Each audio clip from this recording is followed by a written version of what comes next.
Incroyable. Les États-Unis viennent d'admettre qu'ils ont tellement sanctionné la Russie qu'ils sont désormais à sec, littéralement épuisés, diplomatiquement, économiquement et stratégiquement. Marco Rubio l'a reconnu. Sous Donald Trump, Lukoil et Rosneft, les deux mastodontes de l'énergie russe, avaient déjà subi une première salve de sanctions massives. Depuis, tout ce qui pouvait être frappé l'a été. Banques, oligarques, industrie, technologie, exportation, aviation, armement, etc.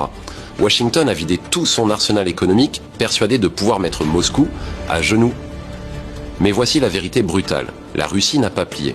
Elle a encaissé, elle a contourné, elle a réorganisé son économie. Et aujourd'hui, elle vend même plus de pétrole qu'avant, à d'autres marchés, à d'autres puissances, qui se moquent complètement des humeurs occidentales. Je parle bien sûr de la Chine et de l'Inde. Pendant ce temps, l'Europe, fidèle soldat de Washington, sombre. L'industrie européenne s'effondre sous le poids des chocs énergétiques. Les prix de l'électricité explosent, les ménages s'appauvrissent, la colère monte, le chômage grimpe et les gouvernements perdent peu à peu le contrôle politique. Sur le plan diplomatique, l'Union européenne a perdu toute autonomie, réduite à suivre les ordres d'un allié américain qui pense d'abord à son propre pétrole et à ses propres profits. En résumé, l'Occident a voulu saigner l'ours, mais c'est lui qui se vide de son sang. Pendant que Washington, à bout de souffle, refuse toute confrontation directe et que Bruxelles s'effondre sous ses propres illusions, Moscou, lui, observe calmement le spectacle. Avant de commencer, abonne-toi et active la cloche.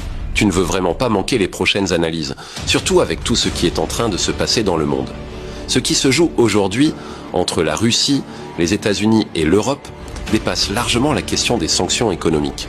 On assiste à un véritable basculement géopolitique et pour le comprendre, il faut analyser 3 points. L'efficacité réelle des sanctions, la capacité d'adaptation de la Russie et l'effondrement progressif de la stratégie occidentale. 1. Les sanctions occidentales, un outil qui s'essouffle. Depuis 2014 et encore plus depuis 2022, Washington et Bruxelles ont dégainé ce qu'ils considèrent comme l'arsenal économique le plus puissant du monde. Banque exclue de SWIFT, gel des avoirs, interdiction d'exportation, embargo sur l'énergie, restrictions technologiques, rien n'a été laissé de côté. Mais un problème majeur apparaît, un outil poussé à son maximum finit par perdre son efficacité. Lorsque Marco Rubio affirme que les États-Unis sont à sec, cela signifie que Washington n'a plus aucune mesure économique capable de faire réellement mal à Moscou sans risquer d'effondrer une partie de l'économie mondiale. Les sanctions sont devenues un boomerang, et le boomerang est en train de revenir vers l'Occident. 2. La Russie n'a pas cédé, elle s'est transformée. Contrairement aux prédictions occidentales, la Russie ne s'est pas écroulée. Au contraire, elle a absorbé le choc, puis elle s'est adaptée.